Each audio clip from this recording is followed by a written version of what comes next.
Hello students, मैं हूं Jitendra Ajmera the crazy programmers की तरफ से। आज वाले वीडियो में हम सीखने वाले हैं वेयर क्लोज। देखिए, अभी तक हमने जो वीडियोस बनाए क्वेरीज के, उसमें आपने एक वर्ड बाबा देखा है, वेयर। वेयर एक्चुअली कोई कमांड नहीं बल्कि एक क्लोज है। क्लोज का मतलब जो कि क्वेरीज को जोड़ने का काम करता है। तो ये वेयर क्लोज कैसे काम करता है, इसके लिए हम आपके लिए इंडिविजुअल वीडियो लेकर के आए हैं। तो अब हम शुरू करते हैं। पर सबसे पहले, अगर आपने हमारे प्रीवियस वीडियोस नहीं देखे हैं तो एक बार वो देख लीजिए ताकि आपको क्वेरी समझ में आएगी। उनके लिंक आपको डिस्क्रिप्शन बॉक्स में मिल जाएंगे। तो अब हम शुरू करते हैं। तो सबसे पहले हमें लॉगिन करना होगा MySQL के अंदर। अगर आपको कोई प्रॉब्लम आ रही है लॉगिन करने में तो आप हमारे प्रीवियस वीडियोस देख सकते हैं, जहाँ से आपको हेल्प मिल जाएगी। तो ये जो है हमारे सामने जो है MySQL ओपन हो चुका है। हम देख लेते हैं कौन कौन से डेटाबेस यहाँ पे अवेलेबल है। ठीक है, हम स्कूल 1 यूज़ में ले रहे हैं तो हम उसे ओपन करेंगे। स्कूल 1 ओपन हो चुका है। अब देखते हैं इसके अंदर कौन कौन सी टेबल एग्जिस्ट कर दी है। देखिए, अगर आप यूज डेटाबेस नहीं देंगे और डायरेक्ट टेबल से रिलेटेड कमांड अप्लाई करेंगे तो वो कभी एग्जिस्ट ही नहीं करेंगे, क्योंकि पहले आपको डेटाबेस ओपन करना होगा। वरना आप खुद देखिए, इतने सारे डेटाबेस में से जो कौन सा जो है डेटाबेस आप काम में ले पाएंगे। इसीलिए आपको पहले डेटाबेस जो है यूज़ करना होगा, यूज़ कमांड के थ्रू। जैसे यहाँ पे हमने यूज़ स्कूल 1 किया है, एंड देन उसके अंदर आपको भी कमांड अप्लाई कीजिए तो वो आपके सामने शो हो जाएगा। तो यहाँ पे स्टूडेंट 1 है, तो हम उसे सेलेक्ट करके देखते हैं कि उसमें किस टाइप का है डेटा जो है अवेलेबल है। स्टूडेंट 1, ये रही हमारी टेबल जो हमने प्रीवियस वीडियो में बनाई थी, SID, SNAME, टाउन, जिसके अंदर 4 वैल्यूज़ इंसर्ट की हुई है। अब हम वेयर क्लोज को अप्लाई करना सीखते हैं इसके ऊपर कि वेयर क्लोज कैसे काम करता है। तो अब हम इस पे वेयर क्लोज अप्लाई करना सीखते हैं कि वेयर क्लोज कैसे काम करता है। देखिए, ये खुद कोई कमांड या क्वेरी नहीं है, बल्कि ये एक क्लोज है। 2 अलग अलग क्वेरी को जोड़ता है या फिर क्वेरी के अंदर किसी लिंक को कनेक्ट करता है। तो अब जो है हम यहाँ पे वेयर क्लोज को यूज़ करना सीखेंगे। लेकिन उससे पहले ये जान लेते हैं कि वेयर क्वेरी जो है वो टोटल मिला के इन बेसिक फॉर्मेट्स पे वर्क करती है, यानी कि equal, greater than, less than, greater then हो इक्वल, लेस देन हो equal, not equal, between and in. ये सारे जो फॉर्मेट है टोटल मिला करके ये 8 फॉर्मेट है। 8 में आपको एक एक करके बताऊंगा, तो वीडियो से जुड़े रहिए। सबसे पहले हम इक्वल वाला काम में लेते हैं। ठीक है, अब इक्वल कैसे, मुझे इस टेबल में से कोई वैल्यू सेलेक्ट करनी है। सपोज जैसे जिस स्टूडेंट का नाम राज है, मुझे उसका जो है SID पता करना है, स्टूडेंट ID मुझे नहीं पता है। तो अब मैं क्या कर सकता हूँ, उसके लिए मैं क्वेरी अप्लाई करूँगा, सेलेक्ट स्टार फ्रॉम स्टूडेंट 1। मैंने लिखा where clause, where SNAME is equal to, मुझे खाली स्टूडेंट का नाम पता है, मुझे उसकी बाकी कोई इन्फॉर्मेशन नहीं है, तो मुझे उसकी सारी इन्फॉर्मेशन चाहिए। तो मैं यहाँ पे उसका जो है नाम लिख रहा हूँ राज। देखते हैं हमारी क्वेरी एक्सेप्ट होती कि नहीं होती है। और ये देखिए, मैंने क्वेरी अप्लाई करी कि जहाँ इस टेबल में स्टूडेंट का नाम राज हो, उसकी सारी इन्फॉर्मेशन मेरे सामने ले आई है। तो ये देखिए, उसका SID, उसका टाउन, ये मेरे सामने आ चुका है। अगर टेबल में और भी उसके आगे कोई वैल्यू होती, मोबाइल, एड्रेस, क्लास, तो ये सब वैल्यू भी मुझे यहाँ शो हो जाती। यानी कि वेयर क्लोज ने क्या काम किया कि पूरी टेबल शो करने के बजाय जो मैंने स्पेसिफिक वैल्यू मांगी और एक मैंने क्लू दिया, मैंने एक हिंट दिया, एक नेम मैंने अप्लाई किया, तो उससे रिलेटेड सारी इन्फॉर्मेशन मुझे शो कर दी। तो ये जो है ये काम करता है वेयर क्लोज। और यहाँ पे अभी देखिए मैंने इक्वल सिंबल काम में लिया है, यानी कि ये वेयर क्लोज के अंदर इक्वल वाली कंडीशन है। जब कोई फिक्स वैल्यू हम दे दें, उसके इक्वल जो है वैल्यू सर्च करके हमें आउटपुट जनरेट करना है, तो वहाँ पे जो है इक्वल काम में आता है। एक काम करते हैं, मैं इसका एक और एग्जांपल देता हूँ। Select star from student 1 where. अब मुझे ये जानना है कि किन किन स्टूडेंट्स के जो है टाउन जो है जयपुर है, यानी एक से ज़्यादा का अगर स्टूडेंट जयपुर से बिलोंग करते हैं तो क्या वो शो करेगा, देख लेते हैं। फिलहाल हमारे टेबल में जो है एक ही वैल्यू जयपुर की है, देखते हैं एक्सेप्ट करता कि नहीं करता है। वेयर SNAME, कॉलम नेम भी आपको चेंज करना पड़ेगा हमेशा। क्वेरीज अप्लाई करते वक्त थोड़ा ध्यान रखिएगा, जल्दबाजी में गलत क्वेरी डाल देने पर अक्सर एरर मैसेज आते हैं, हम बिना वजह परेशान हो सकते हैं। तो टाउन में मैंने अप्लाई कर दिया जयपुर, देखते हैं एक्सेप्ट होता कि नहीं होता है। और ये एक्सेप्ट हो चुका है। जहाँ पे टाउन जयपुर था उस स्टूडेंट की पूरी इन्फॉर्मेशन आ गई। तो अगर इस टेबल में सपोज जैसे 10 स्टूडेंट हो जो जयपुर से बिलोंग करते हैं, तो जैसे ही मैं ऊपर वाली क्वेरी फिर से अप्लाई करूँगा तो वो जो 10 स्टूडेंट्स हैं उनकी पूरी इन्फॉर्मेशन मेरे सामने टेबुलर फॉर्म में होगी। ठीक है, तो ये था हमारा वेयर के अंदर इक्वल क्लोज, यानी वेयर क्लोज के साथ में इक्वल कंडीशन। अब हम अप्लाई करते हैं ग्रेटर देन, यानी कि वेयर के साथ ग्रेटर देन कैसे अप्लाई करते हैं। तो उसके लिए हम एक काम करते हैं, यहाँ पे फिर से क्वेरी देते हैं, select star from student 1 where. अब चूंकि ये ग्रेटर देन है तो ये ऑपरेशंस न्यूमेरिक वैल्यूज़ पे ही अप्लाई होगा, ठीक है। तो यहाँ पे हमारे पास में एक ही न्यूमेरिक वैल्यू है, वो है SID। ग्रेटर देन ये रहा सिंबल, हमें वो वैल्यू निकाल के बताओ जहाँ पे SID की वैल्यू 0 1 से ज़्यादा हो। देखते हैं एक्सेप्ट होता है कि नहीं होता है। ये देखिए क्वेरी एक्सेप्ट हो गई, हमारे सामने आउटपुट जनरेट हो रहा है। यानी कि हमने क्या क्वेरी अप्लाई करी थी, हमें स्टूडेंट 1 टेबल में से वो सारी वैल्यू दिखाओ जहाँ पे SID की वैल्यू 0 1 से ज़्यादा है। तो 0 1 वाली ID को छोड़ के बाकी सब वैल्यूज इसने मुझे शो कर दी, ठीक है। अब एक काम करते हैं, हम 0 की वैल्यू अप्लाई करके देखते हैं क्या ये 0 को एक्सेप्ट करता है या नहीं। ये देखिए मुझे वो सारी वैल्यूज़ दिखाओ जहाँ पे SID 0 से ज़्यादा है, तो चारों वैल्यू आ चुकी है, ठीक है। अब मैं इसी कमांड में मैं क्या करता हूँ कि वैल्यू जो है 4 से ज़्यादा हो, अप्लाई करके देखते हैं क्या टेबल शो होगी। नहीं, क्यों? क्योंकि हमने 1 2 3 4 जो ही SIDs हमने अप्लाई कर रखे हैं, तो यहाँ पे मैंने 4 से ज़्यादा, तो 4 से ज़्यादा तो वैल्यू ही नहीं है, इसलिए टेबल के शो करने के बजाय वो एम्प्टी सेट का एरर मैसेज दे रहा है। यानी ग्रेटर देन का मतलब कि जो भी न्यूमेरिक वैल्यू है उससे ज़्यादा अगर आपको वैल्यू फाइंड आउट करनी है तो यहाँ पे आपको मैंने फॉर्मेट बता दिया है, बट ये ध्यान रखिएगा टेबल की लिमिटेशंस क्या है, ठीक है। अब हम आगे बढ़ते हैं लेस देन। देखिए लेस देन भी कुछ इसी तरह से अप्लाई होता है। मैं यहाँ पे आपको लेस देन का जो है अप्लाई करके दिखाता हूँ। Less than 2। अब देखते हैं टेबल में से स्टूडेंट 1 जो टेबल है उसमें से खाली वही वैल्यू दिखाओ जहाँ पे SID जो है जो 2 से लेस है। अब देखते हैं तो सिर्फ एक ही रो सेलेक्ट हुई है। क्यों? क्योंकि 3 और 4 जो SID है वो तो 2 से ज़्यादा होते हैं, लेकिन 1 जो है वो 2 से लेस है, तो लेस देन यानी कि 1 रो शो हुई। अगर इसी क्वेरी को जो है मैं 0 अप्लाई करके कहता हूँ, यानी कि टेबल में से वो वैल्यूज़ दिखाओ जहाँ पे SID 0 से लेस है, तो वो एरर मैसेज देगा क्योंकि कोई भी ऐसी क्वेरी है ही नहीं। अब एक काम करते हैं, मैं यहाँ पे जो है अप्लाई कर देता हूँ सपोज 6। मुझे टेबल में से वो वैल्यू दिखाओ जहाँ SID 6 से लेस हो, तो चारों की चारों इन्फॉर्मेशन शो कर दी। अगर मैं यहाँ पे 3 अप्लाई कर दूँ तो ये देखिए सिर्फ 2 ही शो होगा। यानी कुल मिला के लेस देन जो है वो ग्रेटर देन का जस्ट अपोजिट है, और ये वो वैल्यूज दिखाता है जो कि हमारी दी हुई डेटा रेंज या हमारी दी हुई डेटा वैल्यू से जो है लेस है। अब हम आगे बढ़ते हैं ग्रेटर देन एंड इक्वल। देखिए वैसे तो अब आपको कमांड खुद इजीली समझ में आने लगे होंगे, बट फिर भी हम हर एक जो है परफॉर्म करके देखेंगे। अब चूंकि वापस फिर से वेयर क्लोज लग रहा है और ग्रेटर देन इक्वल है, तो ये न्यूमेरिक वैल्यू पे ही होगा। देखिए स्ट्रिंग यानी कि टेक्स्ट के ऊपर अप्लाई होने वाले कमांड भी वेयर में मौजूद हैं, वो भी हम बताएंगे। पहले एक बार हम न्यूमेरिक वाले कंप्लीट कर लेते हैं। तो यहाँ पे मैंने दिया SID, ठीक है, और जो मैं कमांड जो हम काम में ले रहे हैं वो भी ग्रेटर देन और इक्वल। तो पहले ग्रेटर देन का सिंबल लगाया हमने, ठीक है, इक्वल का सिंबल लगाया, और यहाँ पे मैं अप्लाई कर देता हूँ 02,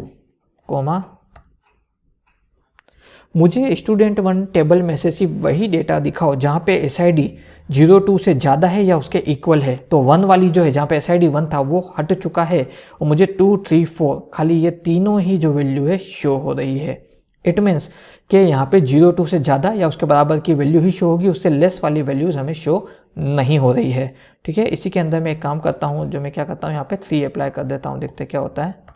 अब ये देखिए 3 के बराबर या उससे ज़्यादा वाली ही वैल्यू शो होगी, लेस वाली शो नहीं होगी, ठीक है। अब हम देखते हैं अगला कमांड, वो है हमारा लेस देन और इक्वल, ठीक है। हमने ग्रेटर देन और इक्वल देखा, अब हम लेस देन और इक्वल देख लेते हैं। इसके लिए हम क्वेरी में आए, साइन हमने इन्वर्ट कर दिए, ठीक है।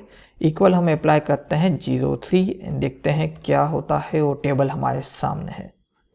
मुझे टेबल में से खाली वही डेटा दिखाओ जहाँ पे SID या तो 03 है या उससे लेस है। तो 1 2 3 तीनों आ चुके हैं, ठीक है। अगर मैं इसको और लेस करूँ और खाली 01 अप्लाई कर दूँ तो ये देखिए 01 के इक्वल या उससे लेस हो, तो ऐसी तो एक ही वैल्यू है, खाली SID 1 वो शो हो चुकी है, उसकी पूरी इन्फॉर्मेशन आई है। अब मैं यहाँ खाली 0 अप्लाई करता हूँ, देखते क्या होता है। तो टेबल में ऐसी एक भी वैल्यू नहीं है जहाँ पे SID 0 से लेस हो, ठीक है। एटलीस्ट यहाँ पे 1 मौजूद है, ठीक है। मिनिमम 1 है, मैक्सिमम 4 है, इसलिए जो यहाँ पे एक क्वेरी जो है एम्प्टी सेट दिखा रही है। देखिए ये सारे ऑपरेशन रिलेटेड हैं, ठीक है। आपको बहुत ही जो है एक बार प्रैक्टिस करनी है ना, आपको इजीली समझ में आने लग जाएंगे। अब हम देखते हैं नॉट इक्वल। नॉट इक्वल कैसे अप्लाई करना है। देखिए ये नो कमांड या नोट कमांड से अलग है। नॉट इक्वल एक वेयर क्लोज की कंडीशन है, तो इसे नोट कमांड के साथ मर्ज मत कीजिएगा, ठीक है। मैं नॉट इक्वल का सिंबल लगाता हूँ जो इस तरह से होगा, एंड नॉट इक्वल्स टू 02। अब मैं देखता हूँ क्या होता है। देखिए आपके सामने टेबल आ चुकी है। मैंने क्वेरी अप्लाई करी थी, स्टूडेंट 1 टेबल में से वही वैल्यूज़ मुझे शो कीजिए जहाँ पे SID जो है वो 02 के इक्वल ना हो, नॉट इक्वल टू 02। तो 02 को हटा के बाकी सारी इन्फॉर्मेशन मेरे सामने शो हो गई है। अगर मैं इसी क्वेरी को वो चेंज करके 03 कर दूं, देखते हैं क्या होता है। अब देखिए टेबल में से 03 वाली रो हट चुकी है एंड 124 वाली रो शो हो रही है। एक काम करते हैं, हम यहाँ पर डबल क्वेरी अप्लाई करके देखते हैं क्या है डबल कोड को एक्सेप्ट करेगा।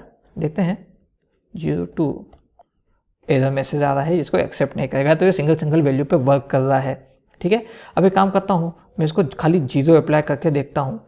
टेबल में से खाली मुझे वो वैल्यू शो करो जहाँ पे SID जो है 0 के इक्वल ना हो। तो चारों ही SID 0 नहीं है, एक 1 है, एक 2 है, एक 3 है, एक 4 है। इस तरह से टोटल मिला के 4 ID हमारे सामने शो हो रही है। ठीक है, तो SID जो है वो हमारे सामने 0 नहीं है, तो नॉट इक्वल 0 इसने शो ही नहीं किया क्योंकि इसको कोई वैल्यू ही नहीं है, और 1 2 3 4 शो कर दिया। ठीक है, तो नॉट इक्वल का मतलब ये होगा, नॉट इक्वल के आगे आप जो भी वैल्यू देंगे वो यहाँ पे हमें शो नहीं करेगा। एक काम करते हैं, हम इस पर टेक्स्ट अप्लाई करके देखते हैं। ठीक है, नॉट इक्वल्स टू,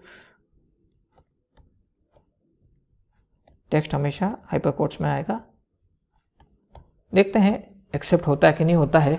ठीक है, यहाँ पे हमें पूरी टेबल शो हो रही है। क्यों? क्योंकि पुणे कोई जो है न्यूमेरिक वैल्यू नहीं है, ये एक स्ट्रिंग है और स्ट्रिंग कमांड के ऊपर ये नॉट इक्वल अप्लाई नहीं हो रहा है, इसलिए पूरी टेबल हमें एज इट इज़ शो हो रही है। ठीक है, लेकिन यहाँ पे हमने SID दे रखा था। अब हम देखते हैं, यहाँ पे मैं टाउन करके देखता हूँ एक्सेप्ट करता है या नहीं। ठीक है, अब चूंकि कॉलम नेम भी सही है, ठीक है, देखते हैं ये कमांड वर्क करता है या नहीं। देखिए ये कमांड हमारा टेक्स्ट पे भी अप्लाई हो चुका है। जहाँ पे टाउन की वैल्यू पुणे ना हो, मुझे वो टेबल का बाकी सारा डेटा शो कर दो। तो यहाँ पे टेबल में से जहाँ पे जो टाउन पुणे था, यानी विवेक नाम की जो स्टूडेंट की इन्फॉर्मेशन थी वो हट चुकी है, बाकी स्टूडेंट की इन्फॉर्मेशन मेरे सामने है। तो ये जो था, ये वेयर क्लोज के साथ हमने नॉट इक्वल्स कंडीशन लगाई थी, जो कि न्यूमेरिक और टेक्स्ट दोनों पे ही अप्लाई हो रहा है।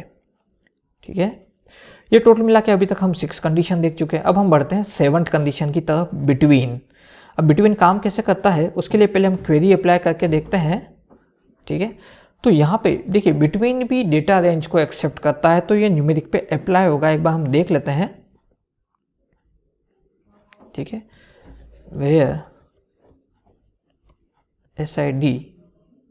ठीक है, अब SID अप्लाई किया एंड हम करते हैं बिटवीन 1 एंड 3।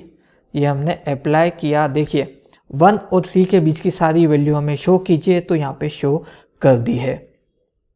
ठीक है, यानी कि सिर्फ 1 और 3 के बीच की जो SID थी वही शो करनी थी, इंक्लूडिंग 1 एंड 3, तो वो यहाँ पे हमें शो हो चुकी है।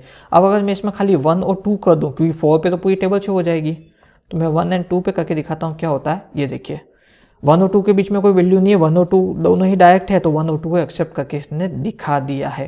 यानी कि बिटवीन जो है वो हमारी दी हुई डेटा रेंज के बीच में से वैल्यू सेलेक्ट करता है। अब हम देखते हैं क्या ये टेक्स्ट पे अप्लाई हो रहा है। वेयर टाउन बिटवीन, अब हमने टाउन जो है वो दे रखे हैं जयपुर और टोंक ले लेते हैं एक बार हम, जयपुर एंड टोंक। देखते हैं वैल्यू एक्सेप्ट होती कि नहीं होती है। यहाँ पे हाइपर कोलन का एरर मैसेज आ रहा है, तो हम लगा देते हैं।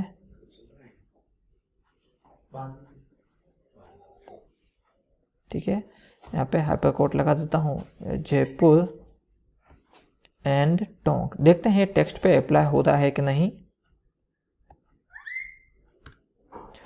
देखिए ये कमांड टेक्स्ट पे भी अप्लाई हो गया।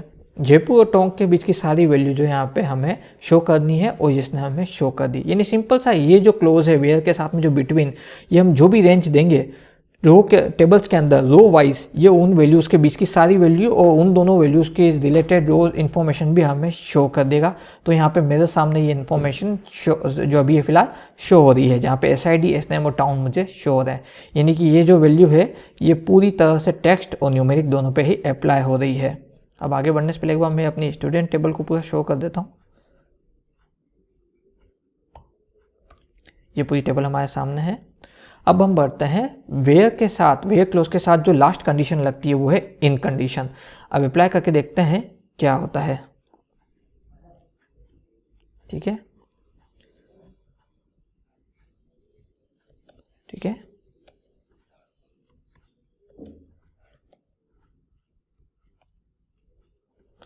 यहाँ पे मैं दे देता हूँ एक बार, देखते हैं क्या आउटपुट जनरेट होता है।